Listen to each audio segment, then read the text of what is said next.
Deuxième partie de notre émission dont le numéro de ce jour est consacré à la Côte d'Ivoire qui tient sa présidentielle en octobre 2025. Justement, l'un des sujets de crispation à un an de cette présidentielle en Côte d'Ivoire reste la candidature de l'ancien président Laurent Gbagbo, rayé des listes électorales depuis 2018. Alors, l'ancien président Laurent Gbagbo sera-t-il autorisé à compétir en octobre 2025? On écoute à ce sujet Ibrahim Koulibaly Kubiet, le président de la Commission électorale indépendante de Côte d'Ivoire. La question relative au président Gbagbo. Alors, le président Gbagbo n'est pas inscrit sur la liste électorale. À quand son inscription sur la liste électorale? Bon, je suis toujours embêté parce qu'on personnalise un peu ce débat. C'est vrai que le président Gbagbo n'est pas n'importe qui, mais ils sont bien nombreux, les Ivoiriens, à la suite de la déchéance de leurs droits civils et politiques qui ne sont pas inscrits sur la liste électorale. Vous savez, ce n'est pas moi, c'est vous qui avez dit à l'article 6, 5 et 6, non, 3 plutôt, que pour s'inscrire sur la liste électorale, il faut 4 conditions. Être ivoirien, avoir 18 ans, jouir de ses droits civils et politiques et s'inscrire sur la liste électorale. C'est seule la satisfaction de ces 4 conditions qui vous confère la qualité d'électeur, qui est la carte qui vous autorise à participer aux élections. Ce n'est pas de mon cru, c'est de vous. Il se trouve qu'à l'occasion de la révision de la liste électorale, nous écrivons à la justice. Donnez-nous la liste de toutes les personnes qui sont déchues de leurs droits civils et politiques. Le président Gbagbo, comme tous les autres, se trouvait sur cette liste. La commission électorale a tiré les conséquences. C'est vrai. Il semblerait qu'en politique, il faut jouer au billard. C'est-à-dire la balle qu'on tape n'est pas celle qu'on veut, c'est celle qu'on tape va taper, c'est celle-là qu'on veut. C'est vrai que vous voulez passer par la commission électorale indépendante pour porter haut votre revendication. Mais je vous le dis, autant que faire se peut, pour ce qui me concerne, le président Gbagbo, comme tous les autres, ne peuvent être sur la liste électorale lorsqu'ils vont jouir de leurs droits civils et politiques. Et pour ce faire, quand ils sont condamnés, soit ils purgent la condamnation, soit l'infraction sur la base de laquelle ils ont été déchus de leurs droits civils et politiques disparaît par la voie de l'amnistie. Il se trouve, professeur, que vous aviez dit tout à l'heure, qu'il y a une ordonnance de 2018 qui amnistiait le président Gbagbo. Alors, je vais vous lire cette disposition afin que nul n'en ignore. Bénéficie d'une amnistie les personnes poursuivies ou condamnées pour des infractions en lien avec la crise post-électorale de 2010 ou des infractions contre la sûreté de l'État commises après le 21 mai 2011 à l'exclusion des personnes en procès devant une juridiction pénale internationale ainsi que les militaires et les membres de groupes armés. En 2018, pendant que cette loi était prise, cette ordonnance était prise, le président Gbagbo était devant la juridiction internationale. Mais toute chose dite, il faut retenir qu'il ne ressortit pas à la commission électorale indépendante de statuer sur l'état d'un citoyen. Si le ministère de la Justice constate que le président Gbagbo ne mérite plus d'être sur la liste des personnes déchues, le ministère va saisir la commission électorale indépendante et nous allons aviser. On aura failli lorsque sur cette liste, il y a des personnes qui n'y figurent pas et que par notre propre mouvement, on les a radiées par notre fait. Mais tant qu'il sera sur cette liste, c'est vous qui allez me reprocher de le remettre sur la liste électorale alors qu'il ne mérite pas d'y être. Donc voilà. Nous sommes tenus par la rigueur de la loi dont vous êtes les initiateurs. Salif Koné, j'ai dit dans la première partie de notre émission qu'il fallait qu'on soit sérieux, rigoureux, donc disons les choses, ayons un regard rigoureux sur les choses. Nous venons d'écouter Ibrahim Koulibaly, Kubiet, le président de la CEI, qui s'exprimait devant la représentation nationale, donc devant des élus du peuple. Tout à fait. Et ça suppose qu'il faut une certaine poursuite, il faut être rigoureux, il faut dire les choses de façon sérieuse. Alors il dit deux choses qui montrent qu'on est plus dans la politique que dans le droit. En 2018, dans le cadre de la révision de la liste électorale, nous avons écrit à la justice pour demander la liste des personnes déchues de leurs droits civils et politiques. Tout à fait. 2018. Oui. Mais il n'explique pas la représentation. Pourquoi il n'explique pas la représentation nationale? Pourquoi il ne fait pas la même démarche maintenant? Il attend que ce soit plutôt la justice qui lui écrive par rapport à Laurent Gbagbo. Est-ce que depuis 2018, il n'y a pas eu de révision de la liste électorale? C'est incompréhensible, son discours. Pour ma part, je pense que chaque année, Oui. M. Kubien, via le ministère de tutelle, le ministère de l'Intérieur, le ministère de la Justice, demande la liste de ceux qui seront exclus de la liste électorale parce qu'ils ont perdu, et d'après ce que nous avons entendu, il y a plus de 11 000 Ivoiriens aujourd'hui, face à la justice, qui ont pris des décisions qui ne leur permettaient pas d'être inscrits sur la liste électorale. Il a signifié aussi lors de son allocution, disant que la loi n'a pas de spécificité sur l'individu. Oui, bien sûr. Donc, le planteur, le petit vendeur d'arachide qui commet des délits a les mêmes droits devant la coupe, devant la CEI que le président avant. Oui. Donc, on en fait un chasseur d'os parce que le président Gbagbo n'est pas n'importe qui, c'est qu'on le comprend. Je pense que c'est une interprétation. De quoi? D'accord, juridique entre l'opposition et la CEI. Parce que tout le monde se renvoie la balle. D'accord? Et je pense que la seule personne crédible aujourd'hui, si le président de la République n'arrive pas à s'inscrire, parce que là, on est en train de polémiquer sur quelque chose qui n'est pas encore arrivé. Lorsque l'ouverture, selon la Constitution, pour s'inscrire sur la liste électorale, va se présenter, et que le président Laurent Gbagbo ira déposer ses dossiers pour être enrôlé ou pas, on verra si oui ou non il va être inscrit ou pas. Si ce n'est pas le cas, il a le droit de saisir le Conseil constitutionnel pour dire « je ne suis pas d'accord avec la décision de la CEI parce que l'interprétation qui est donnée n'est pas correcte conformément à la loi ». Là, on est en 2024. Oui. Pourquoi la démarche qu'il a menée en 2018, pourquoi il ne la mène plus? Pourquoi il n'a pas mené cette démarche maintenant pour nous expliquer? S'il avait dit « nous avons écrit au ministère de la Justice », pour recevoir la liste des personnes déchues de leurs droits civils et politiques, nous attendons. Là, au moins, on aurait compris, effectivement, il attend que ce soit plutôt la justice qui décide par rapport. Et donc, lui, il a fait la démarche. Mais la démarche de 2018, il ne la refait plus. C'est ça qui ne se comprend pas. Oui, ni en 2019, ni en 2021, ni en 2023. Et on est en 2024. Et il dit, c'est à la justice de nous dire... Comme si rien n'a changé. Mais c'est curieux, non? Oui, ça peut paraître curieux dans la manière dont M. Q présente les choses. Mais comme je dis, moi, je ne suis pas constitutionnaliste pour pouvoir essayer de démanteler ça.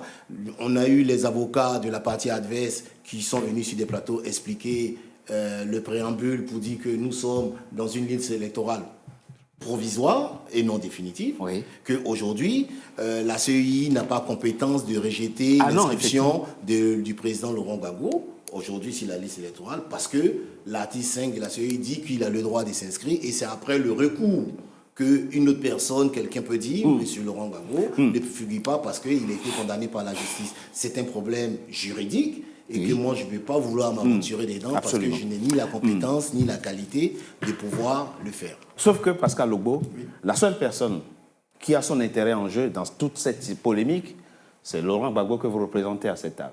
Avez-vous déjà entrepris une quelconque démarche en vue d'une réinscription du nom de l'ancien président Laurent Gbagbo sur les listes électorales?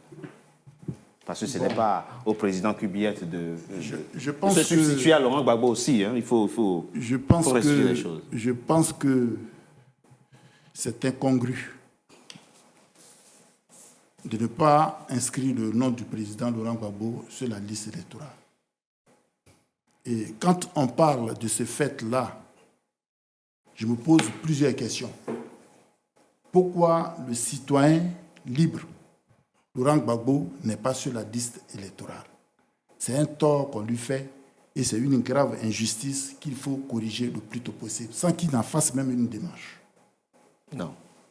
Il faut revenir sur ce qu'il a dit. Ce qu'il a dit, quelque chose de très simple et de très pertinent au départ. C'est parce que je rejette d'abord la condamnation du président Laurent Gbagbo à 20 ans.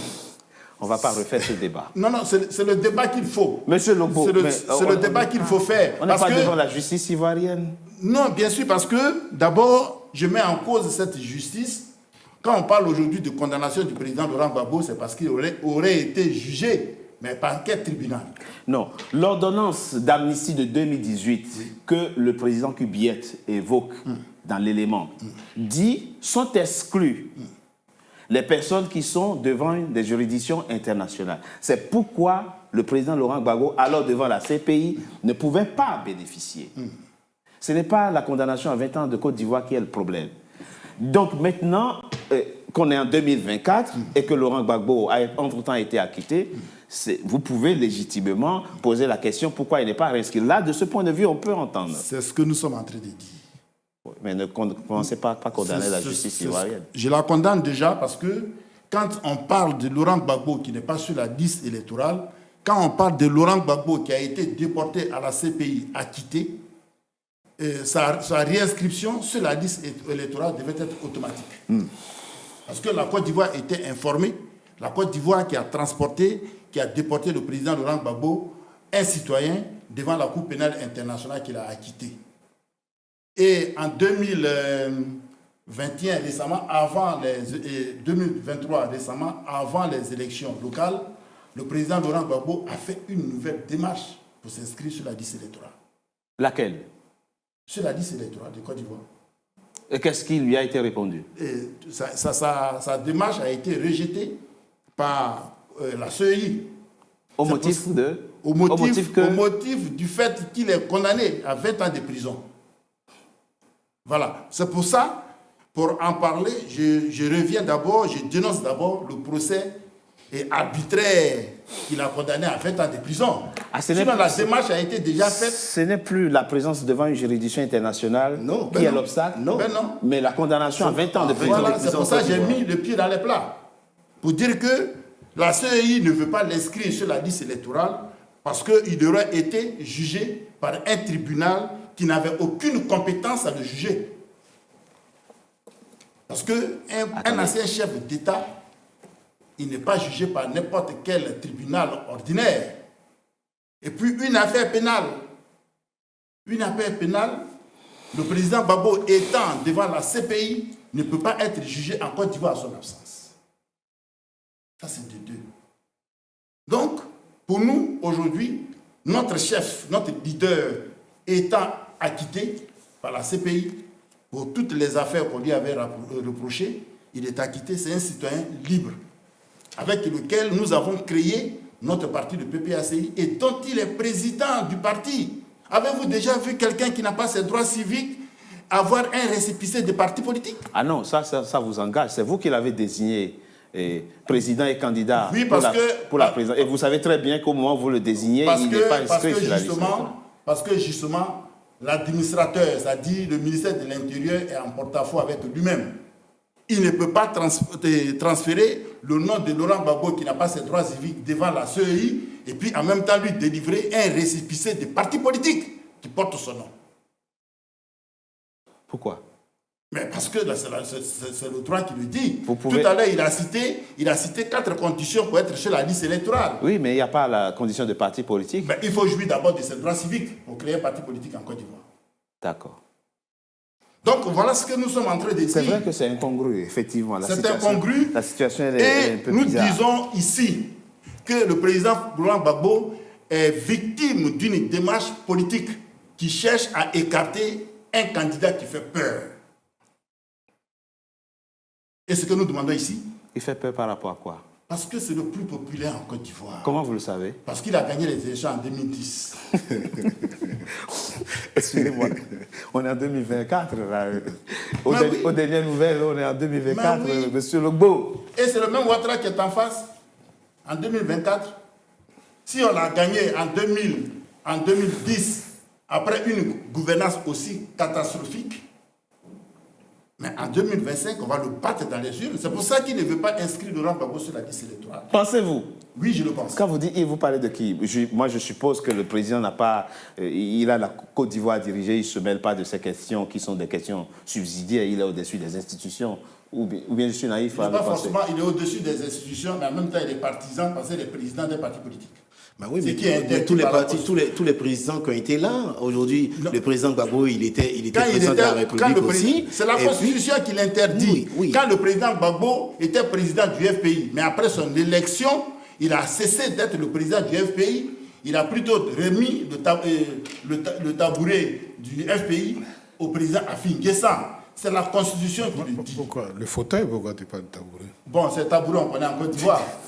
Donc, moi, je veux bien. Mais aujourd'hui, on ne va pas regarder dans le rétroviseur parce que vraiment, ça a été désastreux. Il y a beaucoup de gens, quel que soit... Comment on se projette si on ne va pas regarder quel que soit ce qui s'est passé, tous les partis, tous les clans, il y a eu des victimes parce que la guerre, une fois qu'elle commence, on ne sait pas quand elle va commencer. Il y a eu des victimes, c'est vrai. On est d'accord. Vous savez, ici, quand il y a eu un procès... Aujourd'hui, je suis d'accord avec...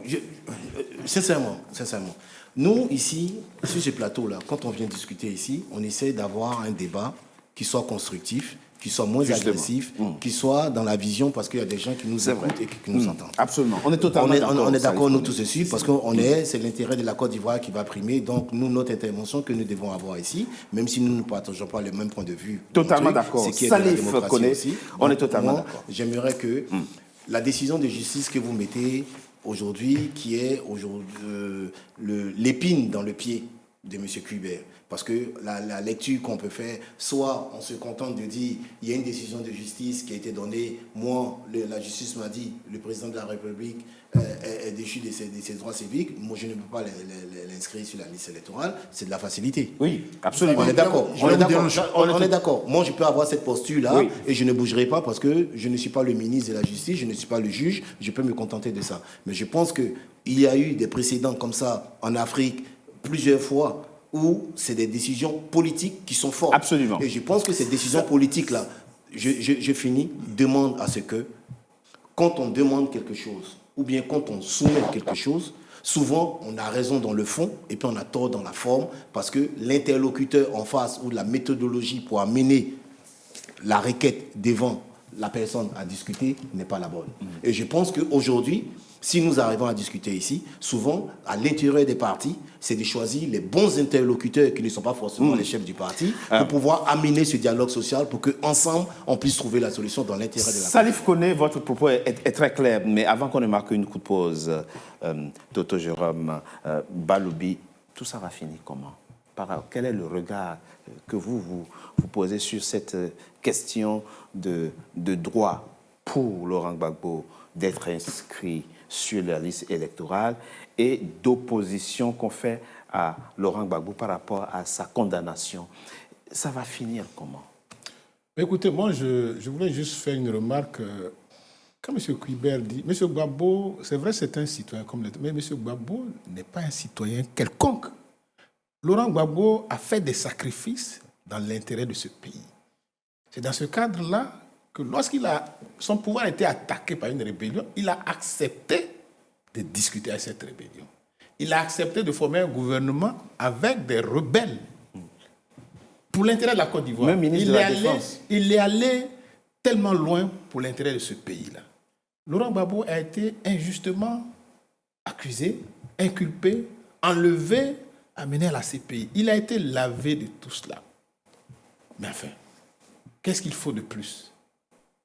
Qu'est-ce qu'il faut de plus comme sacrifice pour que ce pays avance? Parce que c'est pour ce pays-là que Laurent Gbagbo a subi toutes ces humiliations.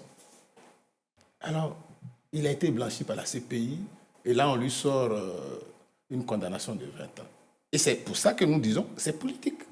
Et c'est pour ça que je dis que cette CEI-là, parce que quand j'ai entendu M. Cuibert à d'autres occasions, c'est comme s'il se délectait du fait que Laurent Gbagbo ne soit pas inscrit sur la liste électorale. C'est ça qu'il faut changer. Peut-être sa crédibilité. Mais c'est exactement ce manque de confiance que vous manifestez vis-à-vis de lui. Nous pensons que la réinscription de Laurent Gbagbo sur la liste électorale devait être automatique. Dès l'instant où la CPI l'a blanchi, ça devait être systématique. Il a parlé de la loi de 2018. Laurent Gbagbo a été libéré en 2021. Il n'y a pas eu de révision en 2019. Il n'y a pas eu de révision en 2021. Il n'y a pas eu de révision en 2023. Et maintenant, là, on nous annonce une révision en un mois. C'est tout cela que nous ne voulons pas. Nous disons que si nous mettons vraiment l'intérêt de la Côte d'Ivoire au-dessus de nos intérêts partisans, Laurent Gbagbo doit être inscrit sur la liste électorale, comme Blé Goudé. Blé Goudé aussi a été blanchi. Parce qu'on n'en parle peut-être pas assez, mais Blé Goudé également n'est pas sur la liste électorale. Ça doit se corriger si on travaille, si tant est qu'on travaille vraiment pour l'intérêt des Ivoiriens, pour la Côte d'Ivoire. C'est pour ça que nous demandons un dialogue. Nous demandons un dialogue franc avec le pouvoir en place. L'intérêt de la Côte d'Ivoire le commande. La vie des Ivoiriens le commande. Il y a eu trop de dégâts, il y a eu trop de morts, il y a eu trop d'emprisonnement. Ça continue. Ça doit cesser si on veut vraiment faire avancer la Côte d'Ivoire. Je propose qu'on marque une courte pause. On se retrouve dans quelques instants pour la suite de notre émission. À tout de suite.